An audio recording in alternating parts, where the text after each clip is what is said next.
Hi guys, welcome back to another video. I had shot a lovely intro and loads of content of me milking the goats for this video, and I think I deleted it, so yeah. Sorry about that. I'll shoot it another day. I'm not going to have it done in time now to get into this video. So big week this week. We've got our birds out in pasture, our layers that is, and we've brought the flirt back onto the home farm, and they're on real good pasture now, and we're also getting ready to get the broilers out, so a busy week. Just to mention our training on the summer time in June 18th through to 26th, we're going to have Richard Perkins on the farm. We're going to be running an absolutely amazing 9-day, extremely intensive regenerative farm skill design course, hands-on. You know, you're going to have in-depth knowledge with Richard and myself, and you're going to see it all in action here on the farm.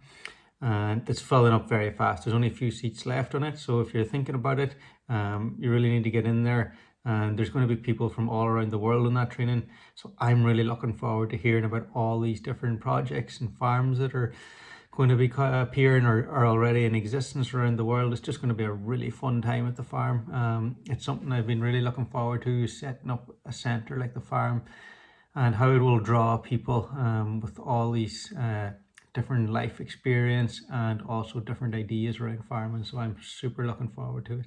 So today is the day that our housing order is lifted, so we're starting to move some birds into the eggmobile just outside. So I'm going to put about 100 in here this evening and let them get used to nesting, and then I'll add some more to it and start to get them out in pasture. You've got to be delicate when you're changing birds over like this, that you're not stressing them out. So we're just going to take their time, take them nice and easy and get them used to it. It's just getting dusky, and this is my second night now. The first night I had 50 in the eggmobile. I had a little bit of problems with them going in. Not sure, I think maybe that's the polytunnel they were in. Like, they've never seen the polytunnel from the outside, and they got lifted in there at night when they didn't really know what was happening. So they shouldn't really know that's where they used to live. They can hear the other birds and stuff. But I had to lift in maybe 20 birds last night. Now I've put another 50 in here last night after I got the first 50 in. So there's 100 birds here now. There's already maybe 30 of them gone in. We're maybe 20 minutes away from night time. So I'm just going to hang around here and see, do they find their way in. If they're struggling tonight again, I might look at putting in extra lighting maybe, or I'll have a little think about it and see if I can come up with a bit of a solution, because it's an absolute pain in the bum if I gotta keep coming up here and training them to go in. Training them could take like 2 weeks or more. So I'm gonna go back to the drawing board. Maybe if that's not working great, maybe it'll be fine. Who knows? I'll know later. So this is the third night, and everybody, it's quite hard to see with the light, but everybody's put themselves in. I've just come up here and checked. The first 2 nights, it was maybe, the way I done it probably wasn't the best, because I was introducing 50 birds at a time. So every night there was a few birds that wasn't quite getting the hang of it. If I had put everybody in on night 1, probably would have been a few people stayed out the next night, but after that they all got the hang of it. So yeah, they're all going in there to lay. There's maybe, I think today I got maybe 4 eggs that were laid on the ground, or maybe it was more, maybe it was 6. It was 6 yesterday, 4 today. And I expect once they figure it all out, that should disappear as well. So they're settling in really well, and this eggmobile is going well. Collecting eggs is a dream in here, and maybe I'll take you with me while I'm doing that sometime, just to show you that. So this is 1 day's worth of eggs stored up in here. I didn't collect the eggs yesterday. Just wanted to see, and I could comfortably hold 2 days, which was my objective. And yeah, I'll make a video maybe of me collecting eggs in a little bit. Just for the fun, I left 2 days worth of eggs in here, and it actually holds them. You can see where the partitions are. The eggs like to lay in the corners, and there's generally more eggs there. Now my only issue is there's too much weight in the belt for my egg belt to pull it along. So it holds the eggs no problem. I need to come up with a better solution here, because it needs quite a tug to move it. There's quite a bit of weight on there, so I may need to upgrade. If I'm with 1 day's worth of eggs, it's totally fine. This works no problem. When I put on 2 days worth of eggs, the weight just gets a bit much, because there's a lot of friction. I'm relying on dragging, so I might need to put some rollers in along there if I want to continue with that. In saying that, once I got it started, it's actually working fine. It was that a little initial bit I had to help it, but now it's running fine. So might be a little bit of fine tuning here and I can get it working. So my collecting egg situation is I sit in a chair right here and put my trays up here. I normally do 2 at a time and then these get lifted and transferred. I normally put my crate here and you go and I'm packing straight into cardboard because I've got great light here. So I check them. I'm only handling the eggs once. And up here I've got my bee eggs. So it's nice and handy. So I'm just going steady, winds the belt. I keep my spare cardboard up here that I take out and lift down a new one. And it's very fast and very efficient. First morning back out on pasture. We're back out on pasture. Happy hens. So we've got cows and sheep. They're eating the grass down lower, so it's not too big for the chickens. And we move the chickens on. We're about 2 days behind them. Cows and sheep were here yesterday. They were here 2 days ago. So the chickens are catching up. And they're just coming out of bed. Oh, this new Eggmobile is working out awesome. It's really easy to move. It's big, but because I've got the articulating front axles, it's really maneuverable because you can literally turn these wheels 90 degrees and turn it on itself.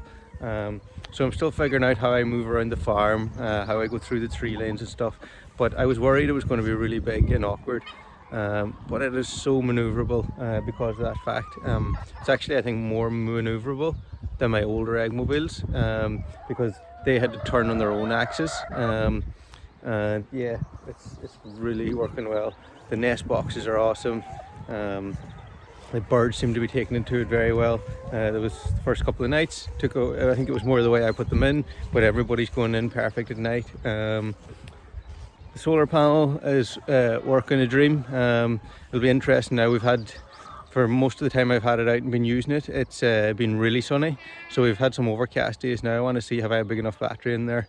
For overcast days, I have a bit higher demand on it than what I had in my other Eggmobile. Mainly the cameras will be constantly running a little bit off it. So I want to see, did I get that right? Worst case scenario, I need to just put in a bigger battery. So I'm not worried, but I think I've got it. The wheels are awesome. I mean, you cannot see where we've been in the ground. You can vaguely see a mark there. But the fact that the wheels are all traveling in different parts of the ground, they're spreading the weight out. Yeah, it's definitely the bee's knees, I think, and the birds are really happy in it. And yeah, it's great to have birds outside again.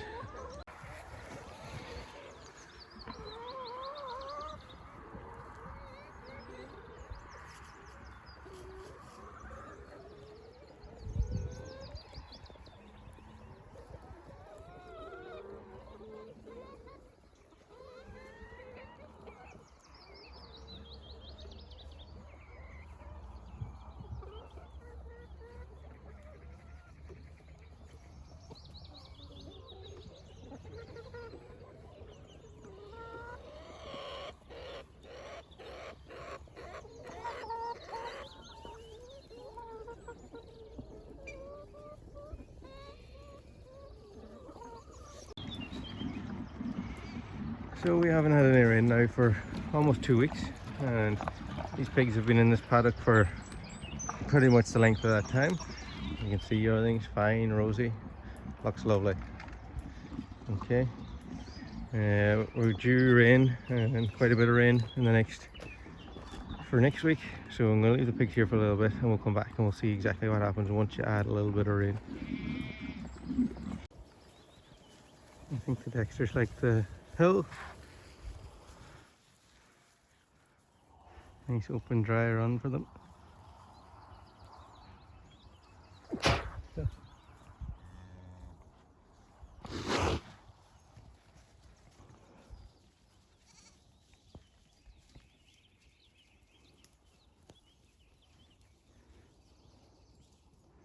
Goats are loving it too. And the sheep.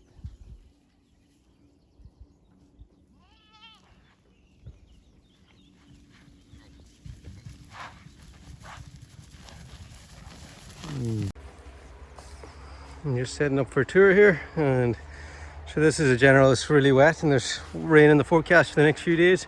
It's not too bad, but I like to have some indoor space for tours. If it's really raining, it's just not so much fun. Nobody wants to go trudging around the field in the rain. So very simple. We just use bales of wood chip to sit on, and a little area here if we want to. We can do some indoor stuff. We want to plant some seeds or do something like that there, or we just talk. And some of it we can walk around. Some of the infrastructure is shelter so that we can walk around and talk on them. When we're doing tours, we want to be as genuine as possible. We want people to come here for a real genuine experience. So it's nothing fancy. We just use stuff that we have on the farm and make it as genuine and as honest as possible, so that people can have when they come, they can really experience what the farm is. And also a lot of the tours is actually a bit telling about my story and how I came into farming as well. So people really enjoy that. I just brought the cows and goats and sheep home, the flood. Everybody's here. And we've just started grazing on paddock 1 again on the home farm.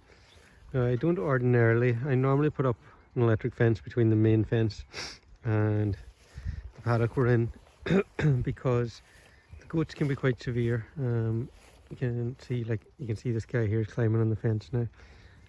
So I normally put in netting to keep them off the fence, but I don't want to, the fence gets overgrown as well. So you can see here there's a lot of brambles coming through. So a couple of times when I'm passing, I won't put up a fence. I'll let the goats eat all this back, particularly early in the spring when there's new growth. I'll let them come along, eat back all this here, clean it up to the fence, and then whenever it starts to get a bit overgrown again, I'll do one pass where I'll let them at it. I don't want to constantly let them at the main. If it was just cows and sheep, it'd be totally fine, because they're not going to bother the fence too hard. But the goats are going to be climbing up on it, and that's going to be putting loads of stress on the fence, and it would just reduce the life of the fence. So I kind of do it. I'm trying to split the difference and find the balance, because I don't want to come through here and take all this down, and if I didn't take it down, it's going to reduce the life of the fence. So I'm kind of splitting the difference and finding the balance.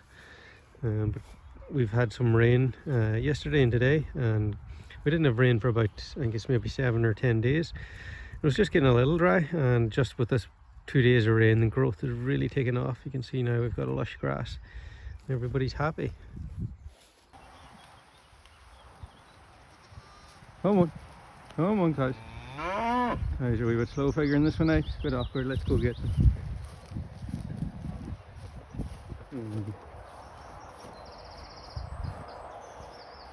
Come on guys. Come on guys. Come on guys. Them gates are kind of weird in your way, aren't they? Yeah, you don't like it. There we go. Come on, you can walk over them. Come on, Kev. There we go. Quads. They're not used to quad either. All these strange things, animals love repetition. That'll keep them happy. All I got to do here is move the shelter mobile and milking stanchion. Happy sheep, goats and cows. This is my storage area for chicken tractors and gobbledygos. And the storm actually came in here and blew these over a bit, so I need to get them out. I actually stole the tin off the top of these for the workshop roof, because I could no longer get the roof was running onto the brooder, and I needed this profile of tin, and the company that makes them no longer do that profile, so I had to actually steal these off. So these are the roller pens, so the chicks will be going into these in about a week and a half time or so. So I need to get these out, and I actually broke it when I was taking it down. I broke this beam off it, so I've got to do a bit of repair. The 2 chicken tractors I actually need are the 2 bottom ones, this one and this one. I'm going to use 2, and the chicks are only in it for a week. I'll put 125 in each, and that'll be fine. I have a third one if I need it, but this is my plan was to replace this with the tin. I never done that, so I'm going to keep this as a spare for now. And I've got to get the bottom 2 out and check them over, set them up, get them into position. So just to give you an idea how I move these, took me a while to figure out how to move them fairly smoothly without breaking them, but I just popped the front up on the back of the quad, And then we put on our dolly at the back like we were normally moving them, and then I just run 2 ratchet straps back to each corner brace. So one from there up to the quad, one from there, and keep them even. And what they do is they pull from the back actually. So the quad's taking the front and we're just pulling the back along, and it doesn't break anything. It means I can move them around the farm long distances, because they're quite a big size, quite awkward to put on a trailer or anything like that. And when it's only you in the farm, this is the fastest way I find moving them. I have a couple of jobs to do to get these ready. I cracked this stick here. I think I might have cracked it when I was putting them away last winter, but this stick here needs to get replaced, and it's very simple. Just unbolt everything, put in my piece of 2x1 and bolt it back in. So it'll take me about 10 minutes to do that.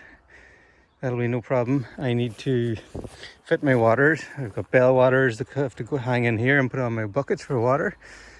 And the only other one job I have to do is this one here. Is no latch for holding the door up. So when you, it's difficult with one hand, but when you lift this up, there should be a little stick there that lifts up and sticks in there and holds it up while you're feeding. So we've got to put that in. This one never had one. Well, it actually did. It had a stick that you just put in by your hand. But I'd rather, it gets lost like it is lost now. I'd rather put in a permanent thing there, give them a wee wash down, and they're ready to go. Now we get a lot of wind here, and especially this time of year, still early, so I keep all these sides protected, and it should even go up a little bit here. So there's only this exposed bit. I keep my chicks in here for about a week, so they're in here from week 3 to week 4, and then I change them over to a roller pen system. I just like to give them more free range. So I'll get these guys sorted, and our chicks will be going in them in probably 2 days.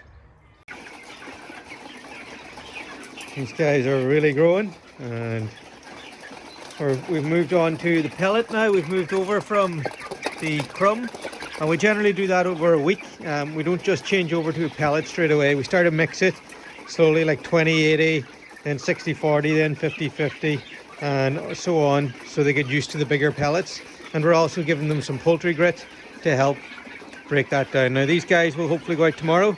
I need to get them few odd jobs finished on the chicken tractor, and then we'll get them out. Now we probably won't get that into this week's video. We'll probably see that next week. Now because I'm slow, I would normally do back-to-back batches in the brooder, so once these guys will go out, I would have a new batch going straight in. But because I'm slowing down the operation a little bit, I've kind of replanned it, so the brooder's probably going to lie empty for a week, which is good, because I think I'm only going to do maybe 150 in the next batch, so I only need half the brooder, and I'm running out of storage space because I want to utilize this for storage. I've got wood chip I need to store, I've got some tools I need to store, so after I get these guys out, I'm going to take all this bedding, put it on this side, and clear this out and set this up for storage, which will be handy.